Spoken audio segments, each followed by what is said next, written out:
Good evening, everyone. Welcome to our live broadcast.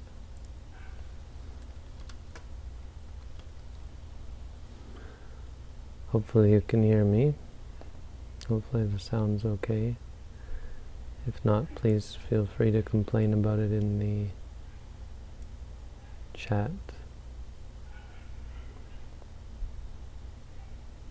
Tonight's another test of the new YouTube live broadcast functionality, which unfortunately doesn't allow Robin to join. And it's not my choice, but it looks like Hangouts on Air is shutting down, so we won't be able to have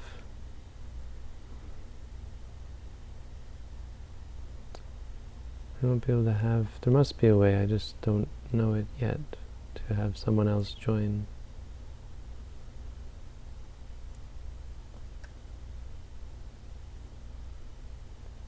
The interface is really good. We've got this new chat. If you want to ask questions, we're still going to limit the question asking to our website. So if you want to ask questions, you have to go to this site.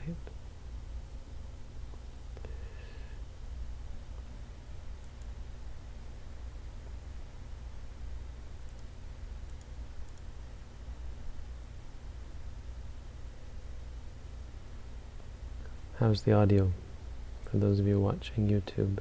Is it okay?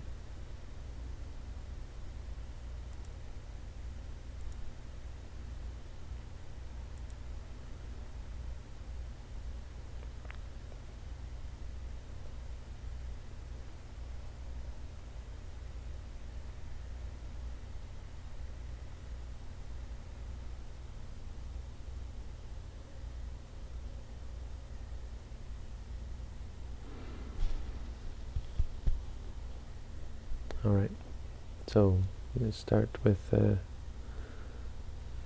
daily Dhamma teaching. And today we're looking at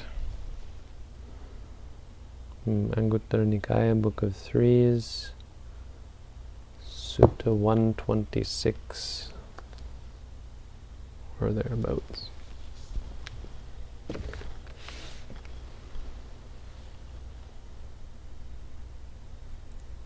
We'll go find it here.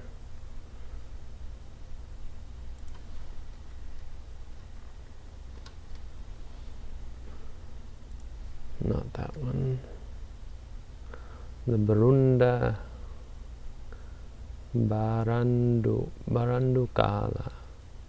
Barandukalama Sutta.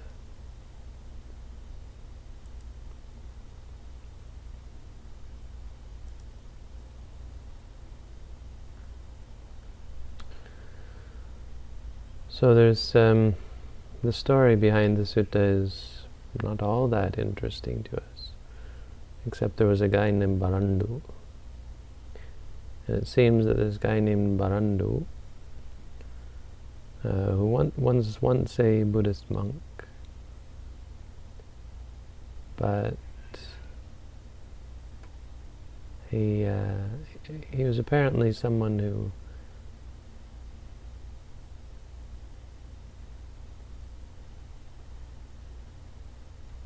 some sort of religious teacher. He had been a Buddhist monk and he left. He was living in Kapilavatthu, and Mahanama, the Buddha's relative, who was a great lay supporter of the Buddha but never became a monk, was supporting them both. So he kind of had some sort of sway over Mahanama, it seems. Mahanama maybe listened to him, not realizing that he was somewhat out of line with what the Buddha taught. And so the Buddha somewhat humiliates Barandu. It happened that the Buddha was walking on tour and he came to Kapilavatthu and Mahanama came to see him. And the Buddha said, "But please, could you find me a place to stay?" And he said, "Well, there's a place for you to stay, but there's this guy named Barandu who's living there, who used to be a Barandu Kalama, who used to be a monk under the Buddha. He's staying there."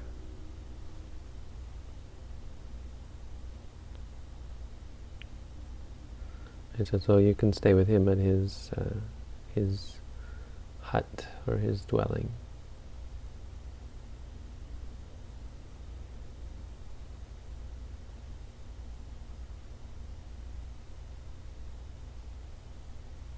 And I said, "Well, that's fine.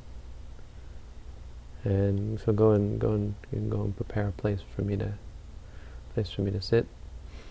And the Buddha went there and sat down.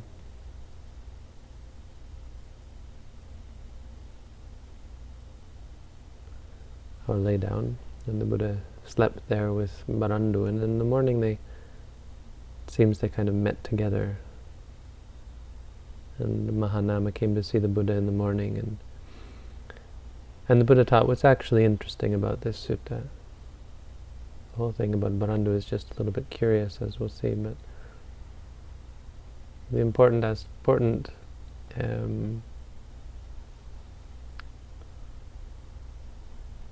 point about this sutta is what the Buddha teaches to Mahanama. And why it's important is as it relates to sort of the very core of addiction, the very core of our attachment to all things. Well, let's say sensual pleasures in particular. I've talked about this before, so this will be familiar, and really found this teaching to be incredibly helpful and pertinent and succinct. So listen up. This is the Book of the Threes, so there's only 3 things to remember. But the Buddha says, Mahanama, there are these 3 kinds of teachers in the world. There are different kinds of teachers who teach varying degrees of completeness of Dhamma. The same teaching is found elsewhere, but he says, Mahanama, some teachers describe the understanding of sensual pleasures. They talk about understanding them, and they prescribe and direct you to understand what it is to enjoy something, what it is to like something. They direct you to understand the liking, desire. But they don't direct you, or they don't talk about what the Buddha calls, the Buddha relates as, let's see the Pali,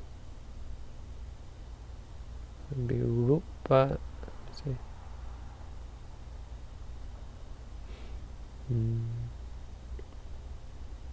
Rupa and Vedana.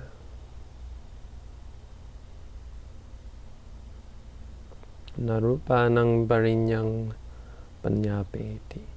They don't describe, or they don't teach you to the full understanding of rupa, a form. Rupa means form.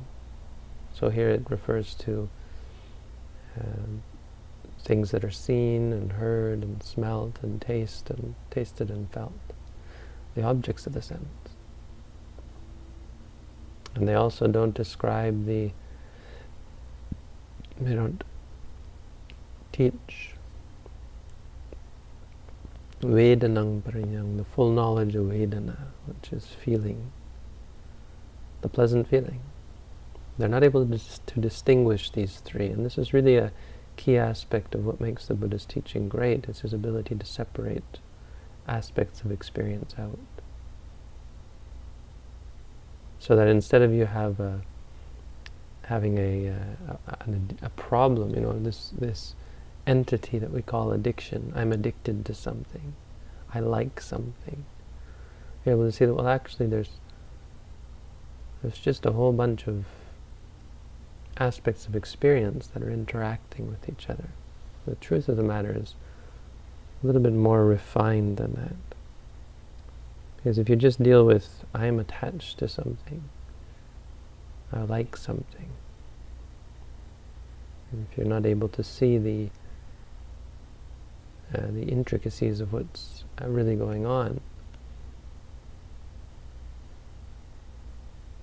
then you won't be able to work it out. You won't be able to learn to let go, to see things clearly as they are. Because of course in detail there's nothing, in ultimate reality there's nothing worth clinging to. When you see things as they are, when you see rupa, the form, when you watch it and you're able to separate it out from the feelings and the liking of it. Be able to see the liking as liking, the form as form, and the feeling as feeling. Be able to see that there's nothing worth liking. The form arises and ceases, the feeling arises and ceases, the liking arises and ceases. None of it is really you or the self. That they're experiences that arise and cease. It frees you from the obsession and the power that we give to the experience.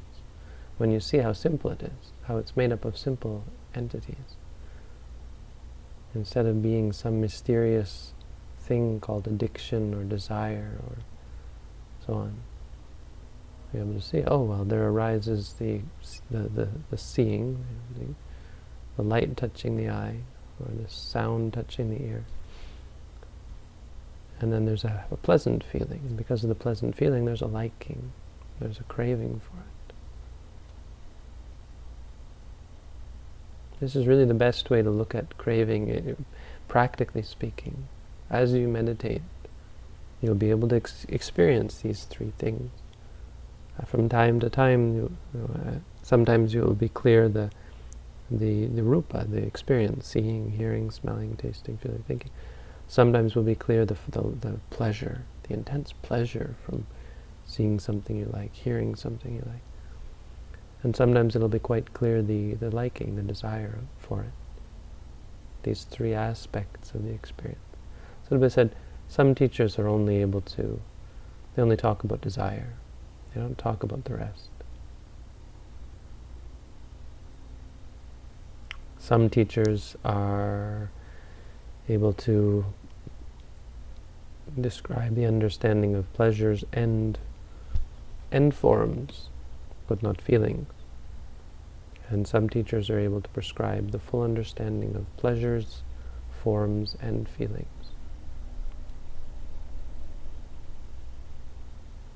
And he asks Mahanama, is the goal of these three kinds of teachers the same or different? It's interesting because basically I think what he's saying is that one who is not able to teach all three of these things, he identifies it with some other religious teacher, someone who can teach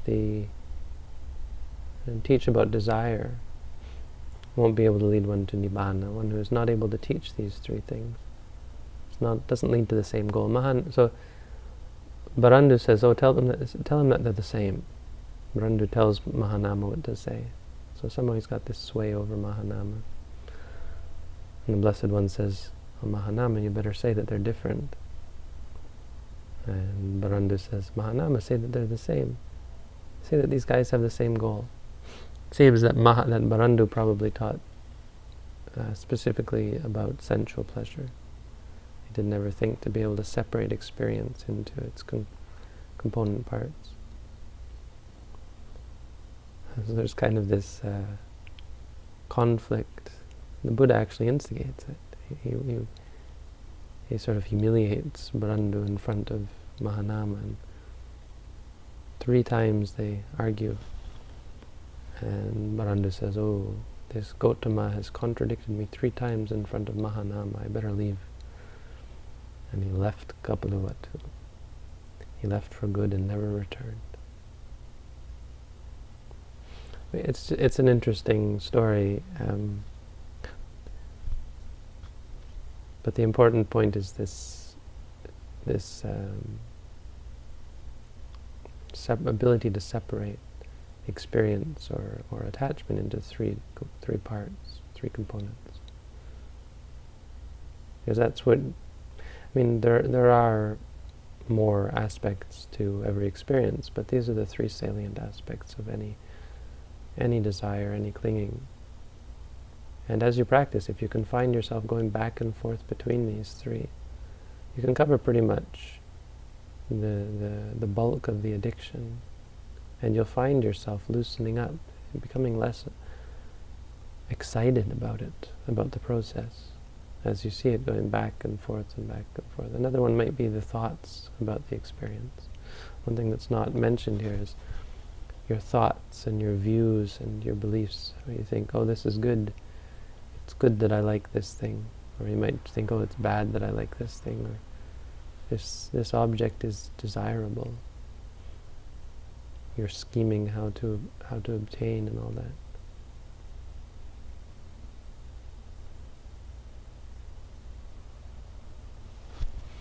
But really, in regards to any addiction, break it up into these 3. Look at the desire. When you like something, focus on that, say liking, or when you want something, wanting.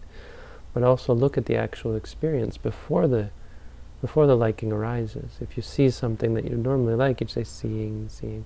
You'll be able to see it as just seeing. The desire won't arise.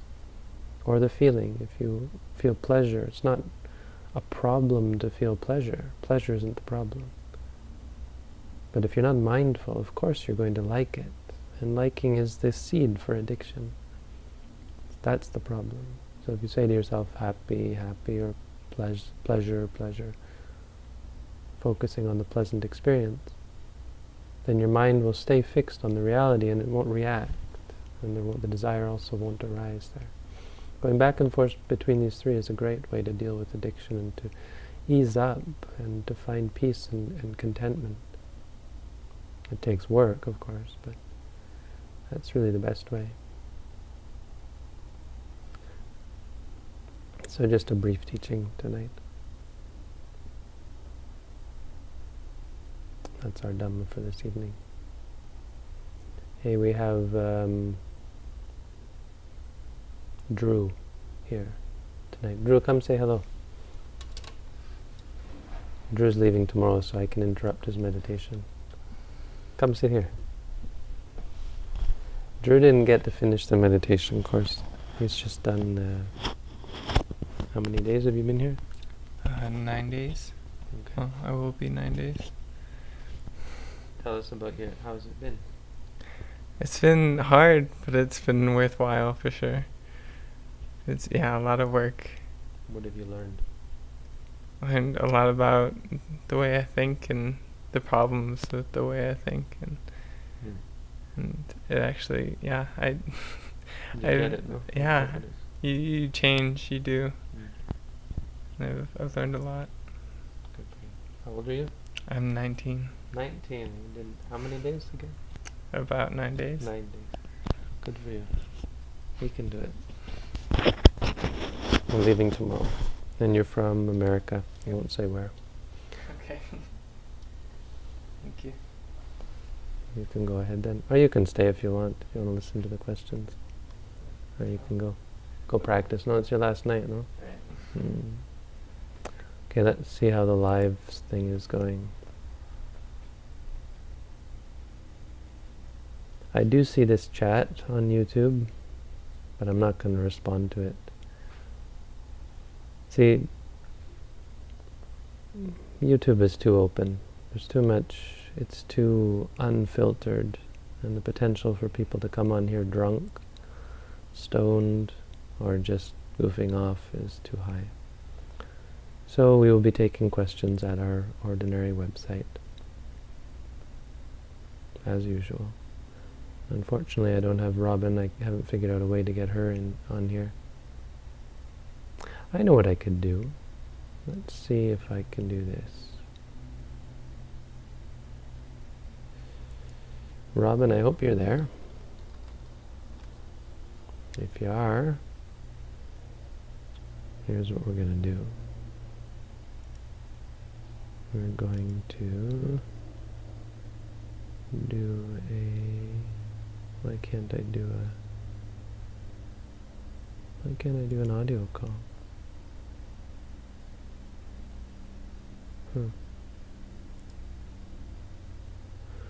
Maybe I can.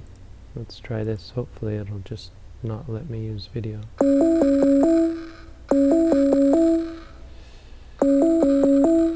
There's the audio's all mixed up.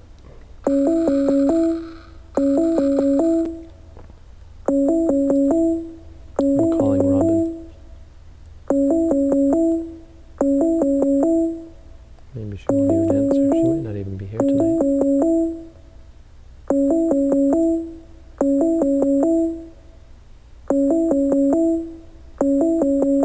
You can all hear me calling her now. This is great. It'll record the audio. So if she were here, hello? No. Robin is unavailable. If she were here, you'd be able to hear her through the interface, the broadcast interface.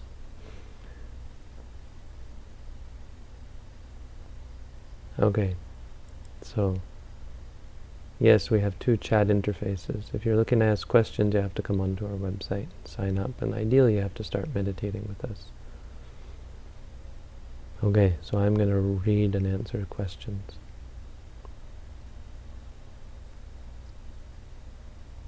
You mentioned you wrote an article about the Heart Sutra. You said some of the teachings are not from the Buddha. Can you please give some examples of such teachings? I wrote an article about the Lotus Sutra, and I'll be darned if the Lotus Sutra was ever taught by any Buddha. Sorry, I just can't believe it. See, the thing is that around that time there seems to have been a huge amount of scholarly teaching, and the best way to get your teaching, your views recognized was to claim that the Buddha taught it.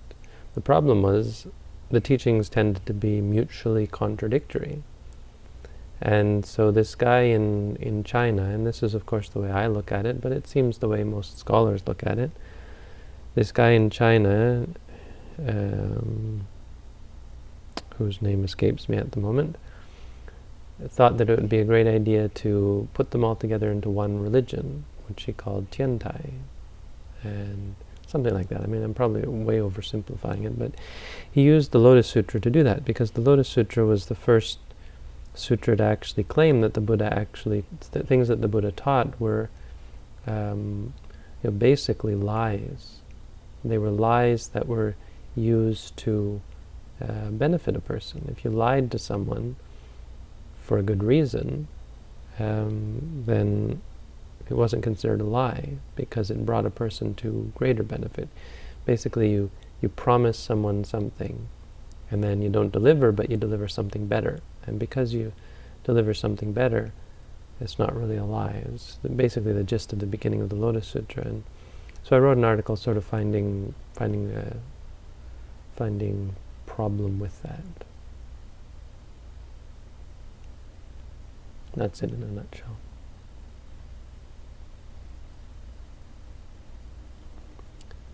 Which food card do you find? Oh, here's the news.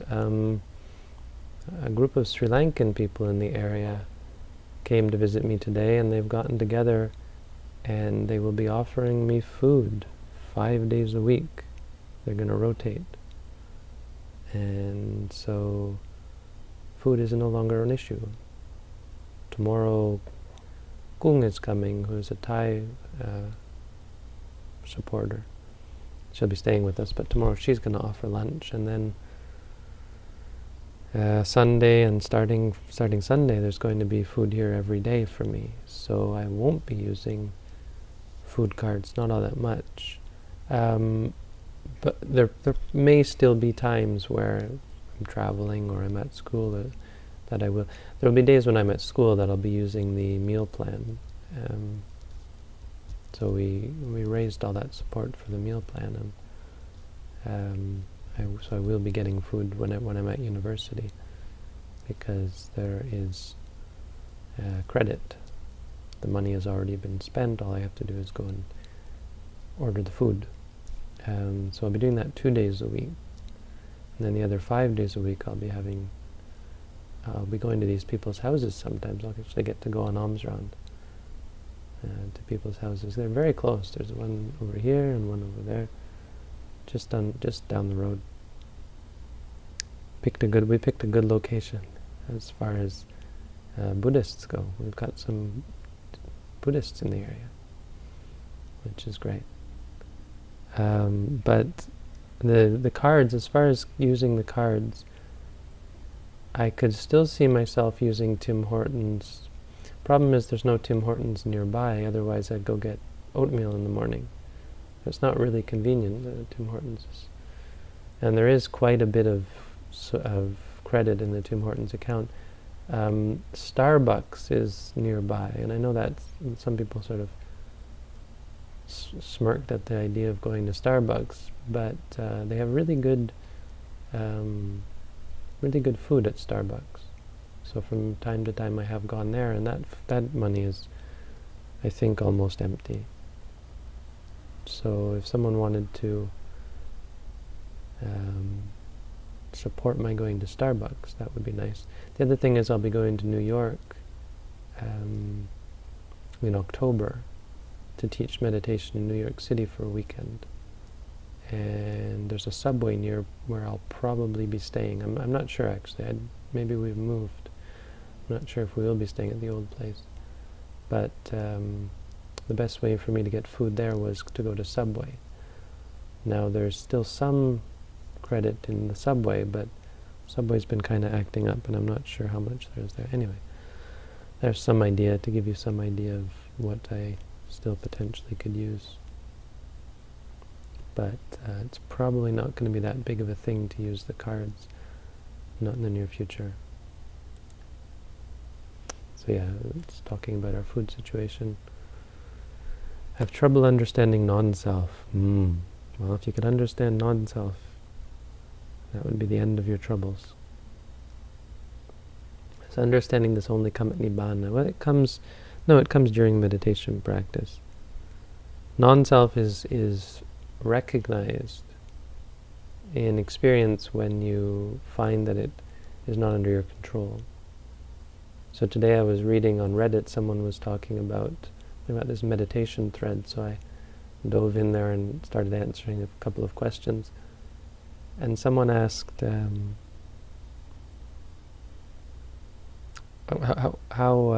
do you deal with controlling your breath?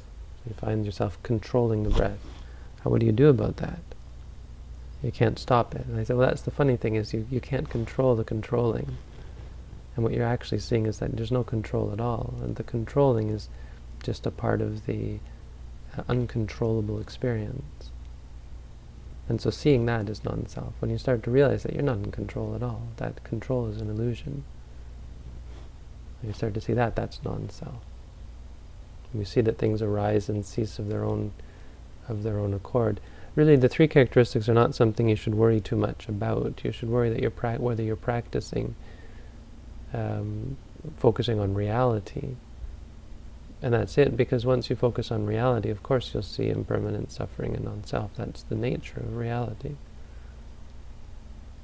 So just be clear that you're focusing on what is real and watching things arise and cease, because their very nature is impermanent, unsatisfying, uncontrollable. And make sure that your mind is objective, which is what we do with mindfulness, by reminding ourselves, seeing, or rising, falling. It's to keep you just objective, not let you get caught up in your judgments and your views and ideas about self and so on. What is the correct mantra to use when practicing urinating and defecating meditation? Is it just feeling? Feeling is a good one. You can also say urinating or peeing, but feeling is a good one. And also the movements of sitting and flushing and so on, wiping. Absolutely, the Buddha actually mentions urinating and defecating specifically as a time to be mindful.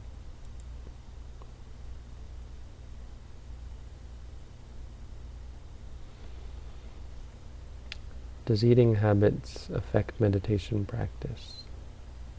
I think potentially. It's not a big deal.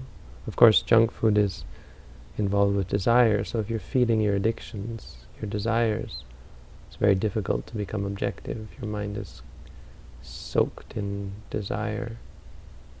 You won't be able to see things clearly. So it's really good, it's really useful to eat food that is plain and unattractive, undesirable, not terrible or awful or anything, but ordinary food. Simple, hopefully healthy food. But simple food. Because it helps you learn to let go. And in fact, at times eating food that is unhealthy, and not unhealthy, but eating being limited by your diet can sometimes be helpful. I don't know, I guess I don't want to go quite so far, but having to eat food that is not what you're looking for, not what you're hoping for. I'm thinking of going on alms round, because sometimes on alms round you may not get enough food. Generally, the idea is to get enough food to survive, but it can be a great practice to not be sure, and to some days have to deal with not getting maybe even adequate nutrition. The point being that it takes you out of your comfort zone, and to some extent that is useful to help you to let go. It really helps you see your craving. You'll see your cravings arise, and taking yourself out of your comfort zone and being patient when desire arises helps you to see what a construct it is. Because you'll see raging desire arise for no reason, totally disproportionate to any experience that you might have. Same with anger. Anger will be totally disproportionate, and you'll start to see, it has nothing to do with reality. Right? What we don't get is that there's no reason to like or dislike things. There's no measure of a thing where this is an appropriate amount of desire or aversion. There's no measure of appropriate desire or aversion. It's totally unrelated to the experience. It's completely dependent upon our habitual formation of that desire or aversion, the accumulation of it.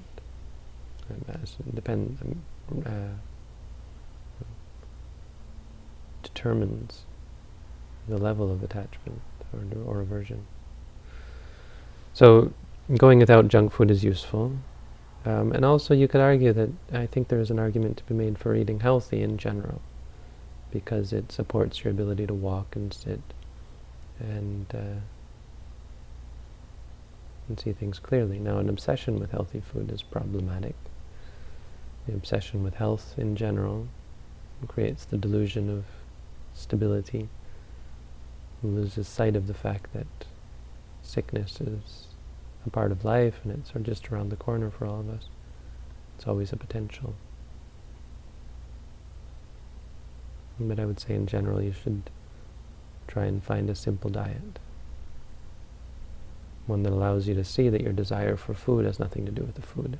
It's just a habit that you built up. Be able to separate it out. Is Yuttadhammo your birth name? No, it's not. It was changed when I became a monk.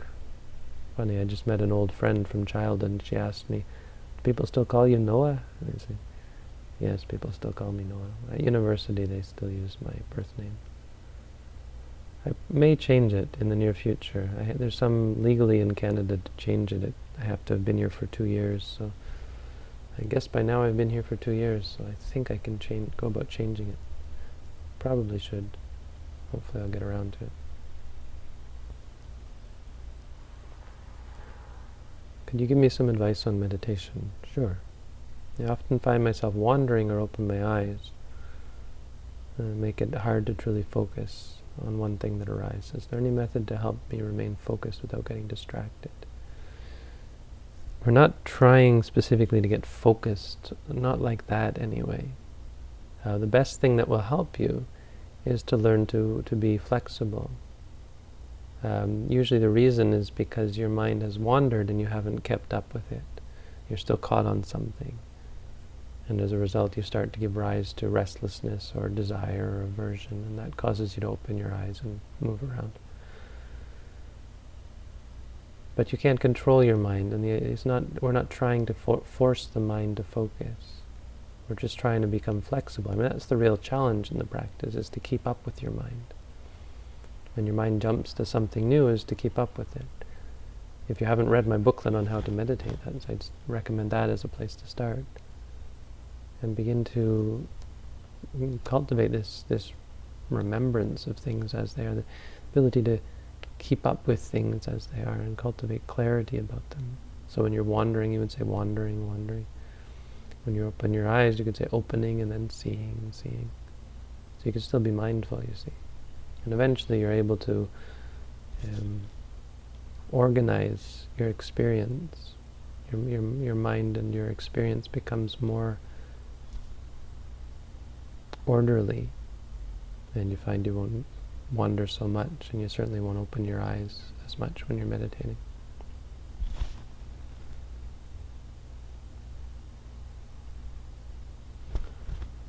You've probably seen many obese or overweight monks. What would you attribute the excess weight to? I mean, I'm not really supposed to, that's not even true.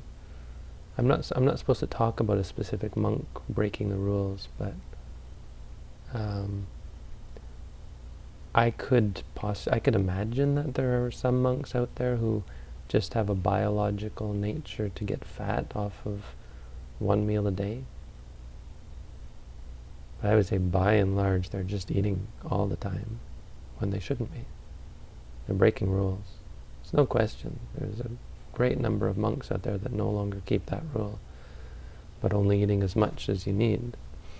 And it's a very strong sign that they're not really meditating either. It's a bit of a giveaway. A fat monk, not really a good sign, honestly. But yeah, I mean, I couldn't get fat if I tried. I could eat 4 meals a day and wouldn't get fat. So I could imagine there are monks out there who could just eat in the morning and get fat. I mean, a lot of them, it doesn't even come from doing what they think breaks the rules, but they do a lot of breaking them, but thinking they're not, thinking they're just bending, drinking milk in the afternoon, having these sweet drinks in the afternoon, coffee even, with lots of creamer which isn't milk-based, so they put a lot of this terrible hydrogenated fat, I think, in their coffees, and a lot of sugar, which of course makes you fat. Sugar and fat together are the worst for fattening you up. And it's really I would say, against the rules. Those things are supposed to be medicines for when you have a problem. You're not supposed to drink coffee if you don't have a problem, if you're not sick, if there's not some sickness that coffee can cure.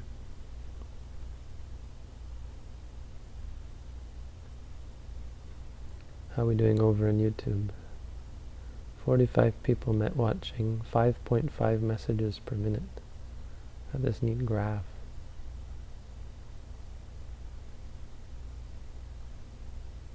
People chatting over on YouTube as well. I'm not sure. We have to figure this all out. Do you watch movies or listen to music? Well, we're not really allowed to watch movies or listen to music. I don't listen to music. Movies? Well, I was just visiting with a friend of mine who's a filmmaker. It's an old friend of mine, really good person. She's doing a documentary. She just did a documentary on the prison system. So that kind of thing. I mean, I've watched Buddhist movies.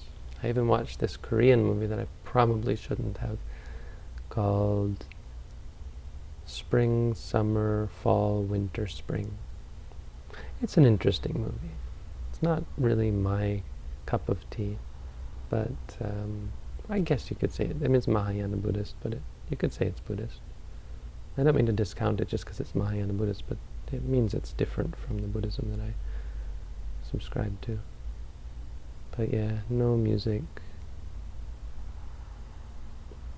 And movies is just restricted to things like documentaries. That's what we're allowed.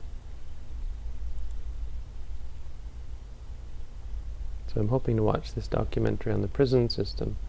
I mean, it's actually not that interesting for me, but I mean, I don't know, maybe I'm kind of borderline there. Why am I watching a documentary on the prison system? The point is to help people cultivate peace and to help our society, to speak out, I think, on things that are wrong and to say that they're wrong. So I think learning about these things is good. I'm probably a little bit stretching it there. I guess I kind of have an ulterior motive with all this, is helping people think more about peace and thereby thinking more about things like meditation. I mean, the prison system interests me particularly because of the potential to teach meditation in prison.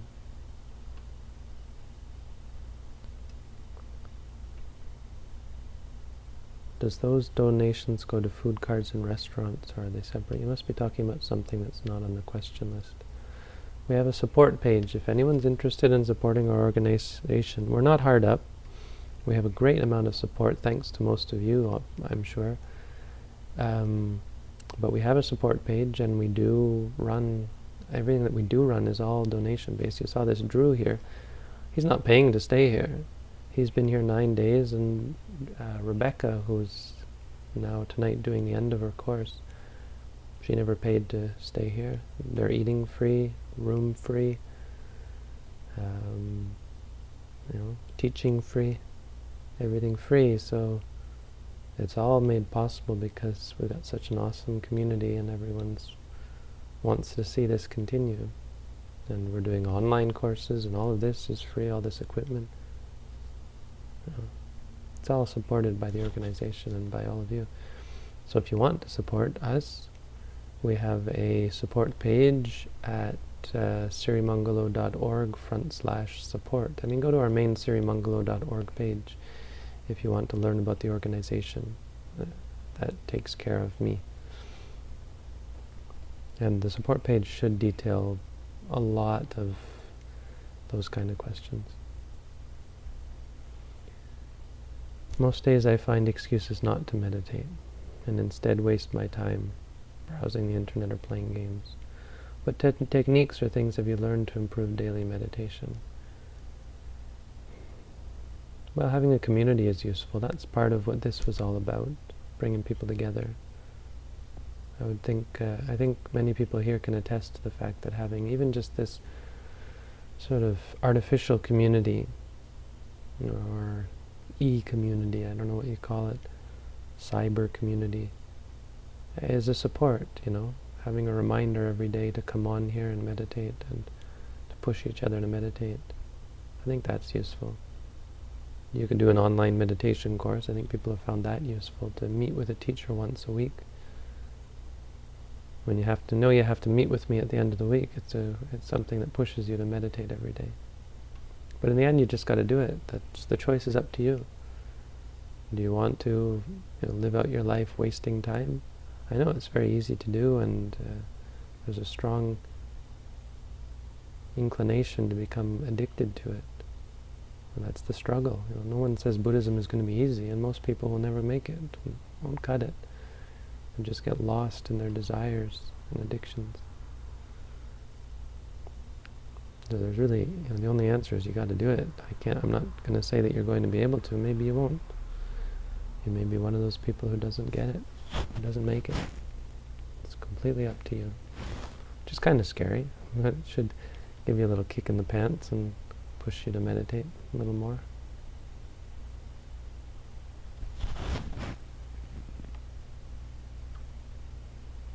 Yuttadhamma Bhikkhu, have you attained some kind of samadhi that I've never even heard of? I don't talk about my own practice. I'm actually not allowed to as a monk, unless you're also a monk.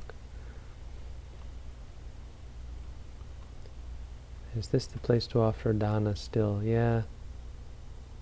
Honestly, as of tonight, that might be a bad idea. Although, that whatever that money is, it's going to be used for something. Maybe the organization. I don't have any say in that money. It's nothing to do with me. Well, it's to do with me, but it's not my money. I'm not allowed to get involved in it.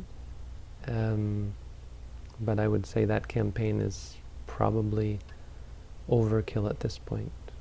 But this is the near future, the far future, who knows. But I now have a whole bunch of support for food.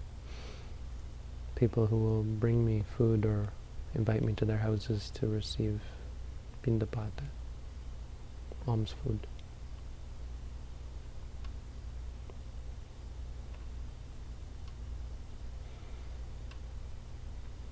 No more questions?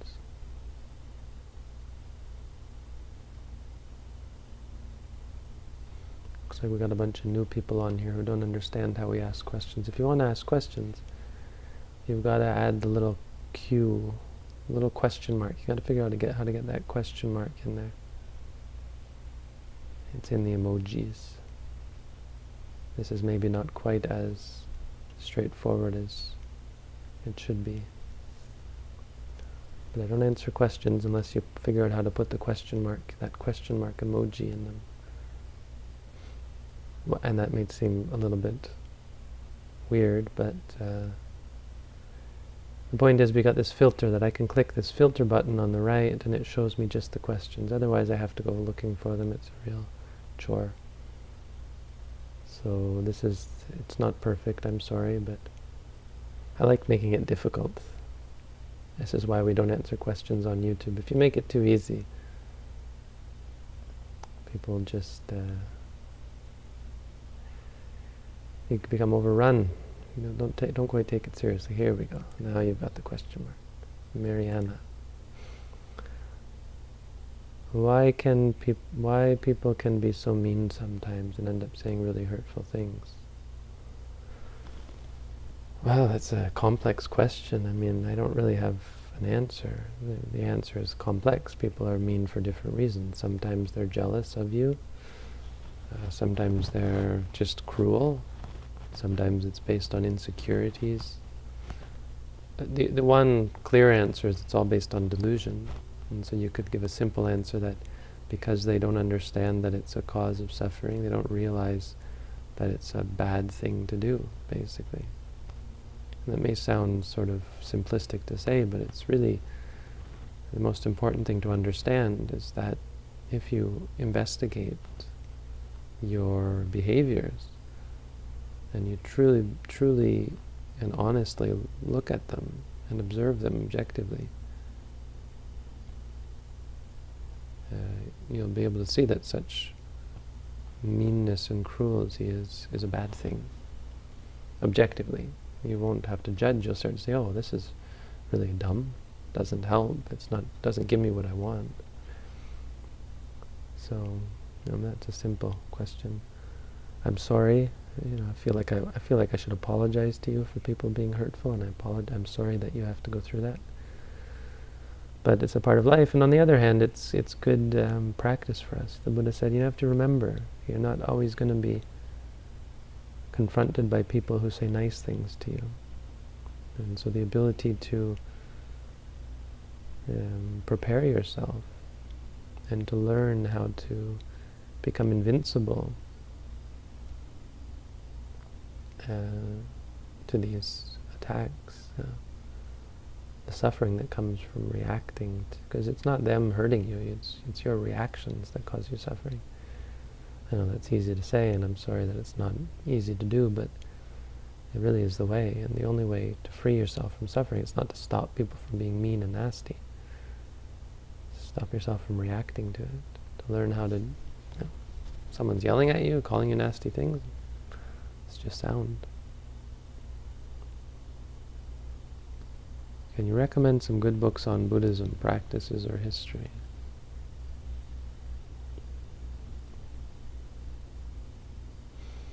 I've read my booklet. It's got practices.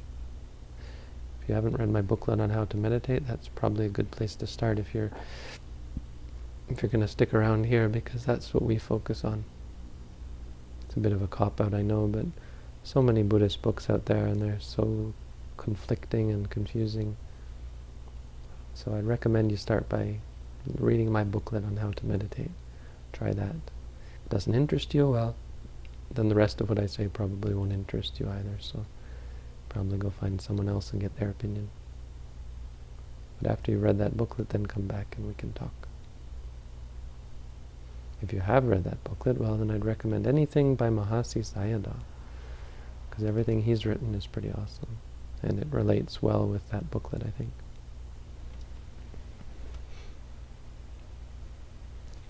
What do you think about people's reasons for wanting to become a monastic? I've heard people say that becoming a monk to try to escape life's problems is a recipe for failure.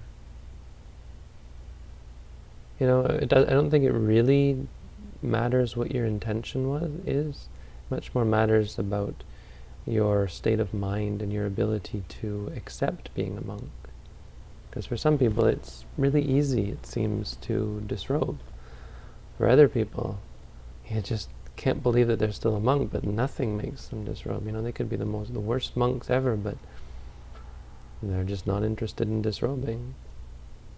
So it's not the right reason. There are many wrong reasons to ordain, but you'll figure that out after you've ordained, if you stick with it. So it's a question of what allows people to stick with it. Why I say this, Buddhaghosa actually, not Buddhaghosa, Nagasena, who was the teacher in the Milinda Panha, which is an incredible book.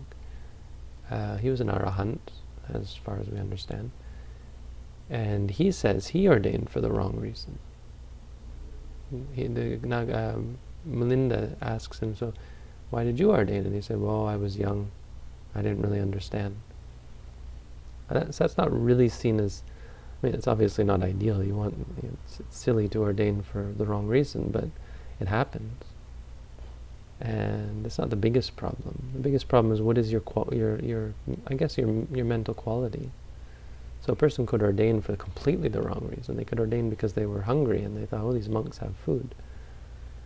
But then it can happen, and it has happened in the past, that once they are a monk, they say, oh yeah, wow, this is kind of neat, and then they start to meditate and they become enlightened. That can happen. On the other hand, someone can become a monk because they say, I want to attain Nibbana, I want to become free from suffering, and then turn out to be a really rotten monk and fail at it or disrobe even.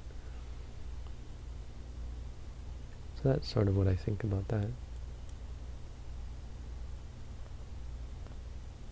Oh shoot, was there something else in that question that I missed? Wonder if you do become, and you end up happy in the Sangha, then does it really matter? Well, if you're a monk for the wrong reason, and you stay a monk, that is a problem. If you're not doing the right things as a monk, you may be a monk just because you like a community, and so you sit around and chat all the time. It's not enough to just keep the rules. The idea is, are you practicing to become enlightened? Because if not, you're corrupting the Sangha.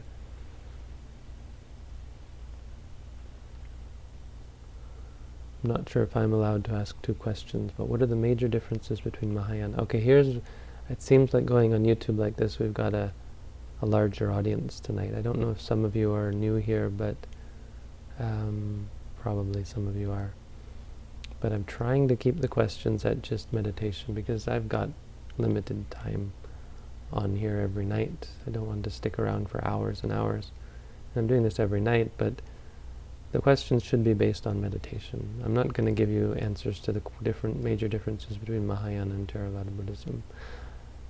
Please don't take that as a criticism. I understand that it might seem reasonable to ask that here, but it's not. This is a meditation site. So if your questions are not really about meditation or useful from a meditation perspective, I get that that's a useful question. It is, but you'll have to go elsewhere to find the answer.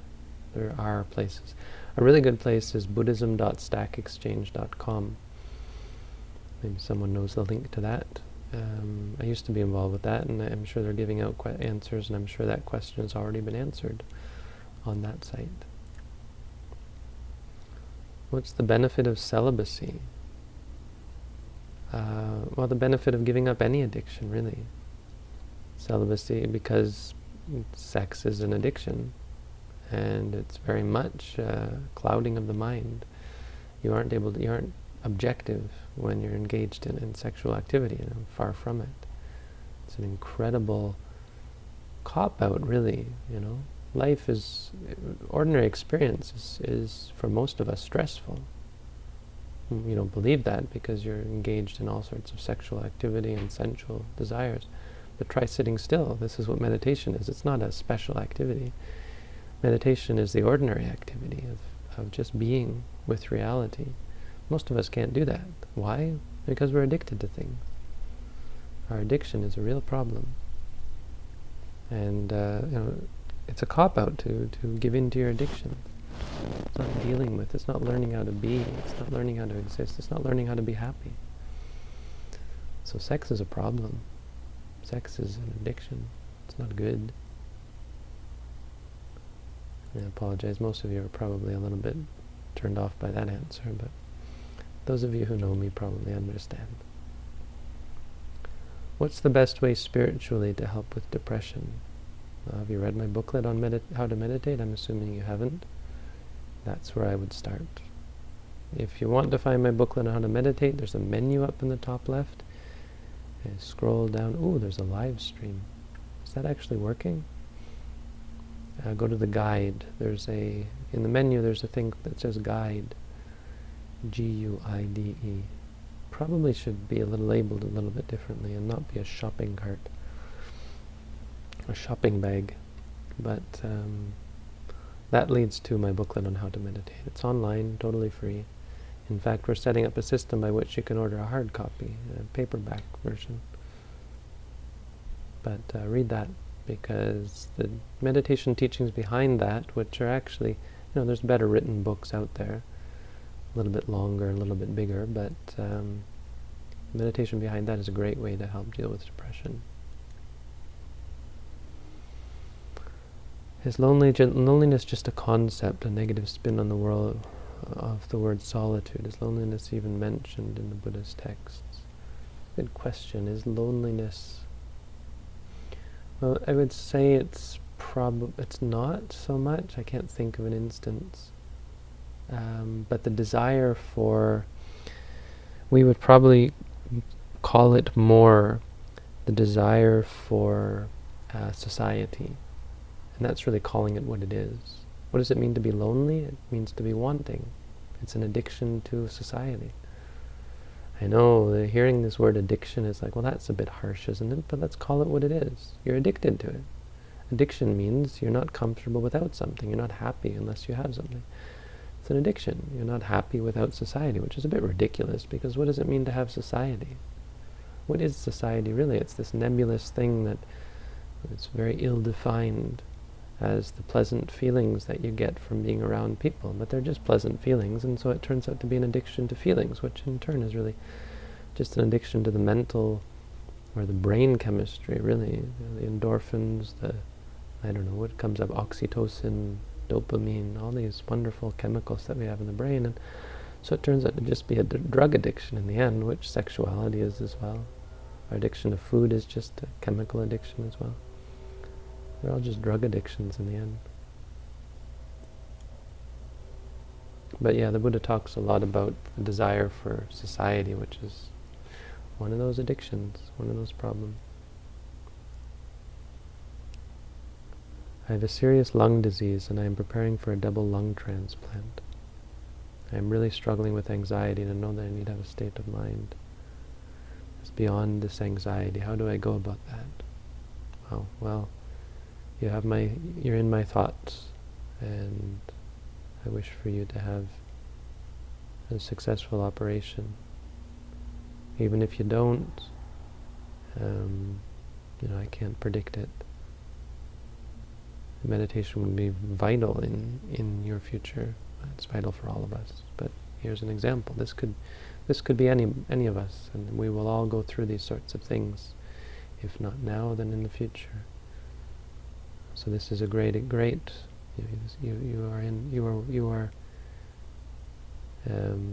on the front lines. in this struggle. And we salute you.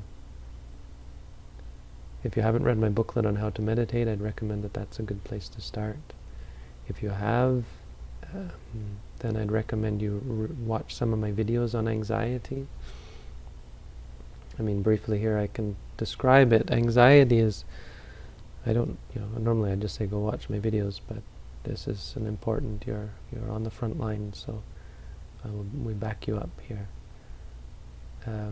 Anxiety is just a small part of it, really. Anxiety is the seed in your mind that ignites. It's like the spark that ignites, and ignites so much in the body. There's tension, and there's butterflies in the stomach, and there's the heart beating fast, and the tension in the shoulders, and the headache. All of this is a product of anxiety. It's not the anxiety. So again, going back to the teaching earlier, you have to break anxiety down into what's really happening. Don't just say, I have a problem with anxiety, I'm struggling with anxiety. Then it becomes this problem that you can't actually fix, because it's not real. What's real is the experiences. So the anxiety is part of it, but it's just a moment. You're anxious, and then there's the physical. And usually what happens is that physical makes you more anxious, because you identify with it. You say, oh, I'm anxious, and then that makes you more anxious. So you should break it into pieces and be mindful of each of these one by one. If you're anxious, say to yourself, anxious, anxious. If you feel tense, say tense, tense. Don't react to it. Don't try to make it go away. Don't try to stop it. It's not a problem. It's just experiences. And the thoughts about, the worries about the lung transplant, or your future, when those thoughts come up, they're what instigates the whole problem in the first place. So focus on them and say to yourself, thinking, thinking. But to get this, you really kind of have to read my booklet on how to meditate, or something like it. If there's more I can answer, if you want to talk, please feel free to sign up for I've got online slots, so there's a schedule. If you go to the menu, there's a schedule. Sign up for one of the online slots, and we can talk on Hangouts. If you figure out we can have a video conference. I'm happy to talk about these things, give you advice. Someone on the front lines. I mean, most of us are dealing with problems. I have people, as I said, I once had a woman who had been raped by her father, and she was having to deal with the effects of that. I deal with people who have intense phobias, people who have sicknesses, people who are trying to get off of psychoactive drugs. There's a lot of that.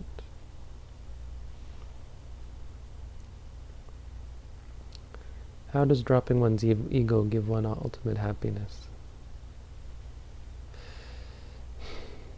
I don't know. I could just give you an answer about that, but why don't you find out? Why don't you test it? Learn about yourself. Read my booklet on how to meditate and start practicing it and see what it does for you. If you find that it should show you what's real, so if you find that as you practice you realize that the ego is very valuable and useful and leads to happiness, then by all means keep trying to control things, keep trying to be the boss. But if you start to see that being the boss is not so much fun and it actually causes suffering, then it doesn't matter, because you'll naturally start to give it up as you see things as they are. What makes you most happy? Like when you're really happy, what is that one thing? The only thing that can truly make a person happy is Nibbana, the realization of Nibbana. Everything else is just details, distractions. Chaff, I guess you'd say. Are there any types of meditation that can calm or cure physical pain? There probably are. They're not that useful, because anyone who's practicing them is cultivating aversion to pain. You see, you don't like the pain. That's why you've decided to practice it. And when you intentionally try and avoid the pain, you're feeding that aversion. And so you're becoming more averse. These things aren't static, they're habitual. That's why we are very much averse to even the smallest pain. And so you're acting against your own benefit when you try to get rid of the pain. Sorry. I'd be a downer on that one. What is your belief on what nirvana is? I'm not going to go into that. Nirvana, well, briefly, nirvana is freedom from suffering. It's the unwritten chapter in my new book. I guess this is what I have to write now. But I've talked about it before. Nirvana is not something hard to understand. It's probably hard for most people. If you're meditating, it's not hard to understand. And the Buddha describes it, it's so simple that people just aren't able to grasp how it could be, because they think of it as must be something more complex than that. When you look at reality, you start to see that it's impermanent, unsatisfying, and uncontrollable. All the things you thought it wasn't.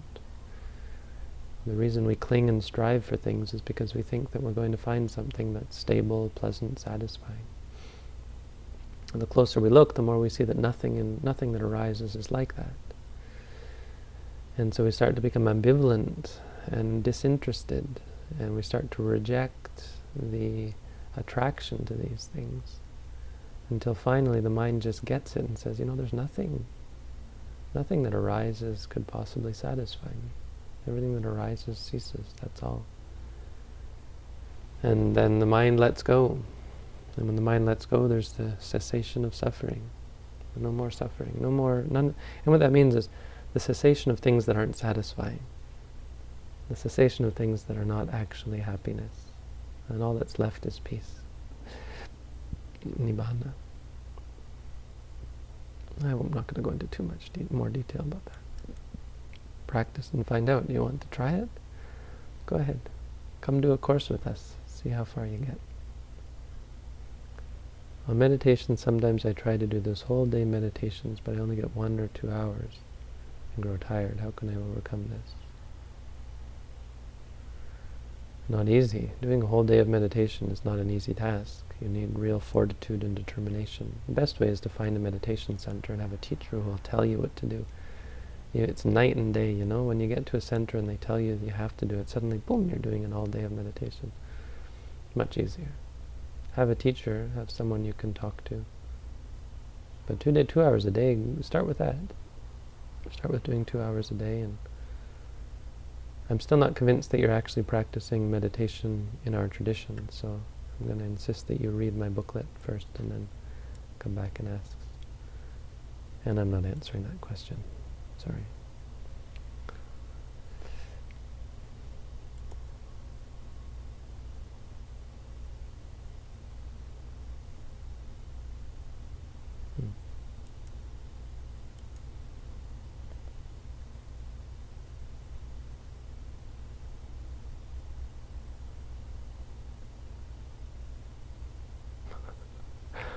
And as usual, the YouTube chat is toxic. Somewhat. I guess there's probably good things. Maybe not toxic, I don't know, I'm not going to go through it. But it looks like there's a bit of language, and we've got a drunk guy. Yeah, if you want to avoid all that stuff, just come back to our meditation site.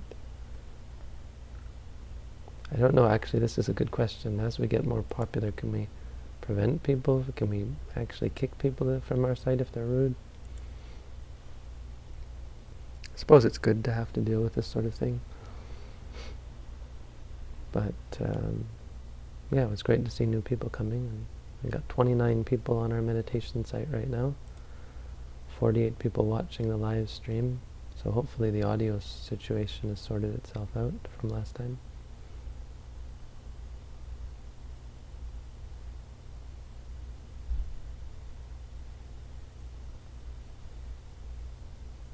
I shouldn't laugh. Alcoholism is a serious condition. Yeah, it's just unfortunate that you would come on here when you're drunk. I would still argue that you should probably try and schedule it so that you're able to come on here sober to be able to help you with your alcoholism, because there's not much we can do when you're on here drunk.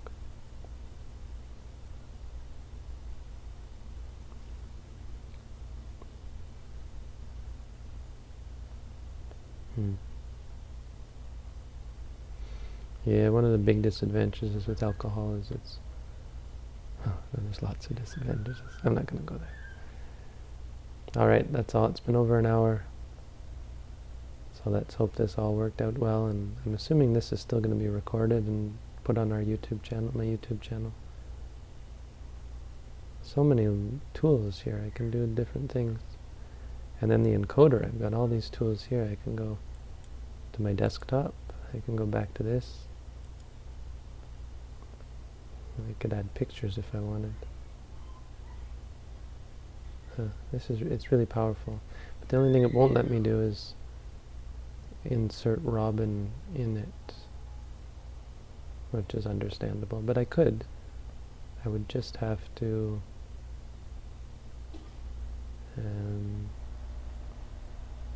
I could insert her audio anyway. The audio will be easy, which is, I guess, what we're going to have to content ourselves with. So that's all for this evening. Thank you all for tuning in. If you have more questions that I didn't get around to answering, please feel free. Well, our new site is really good at keeping them, I think, so they should still be there tomorrow. And you're welcome to ask them in the meantime, and I'll get around to them when we do broadcasting tomorrow. But that's all. Have a good night, everyone.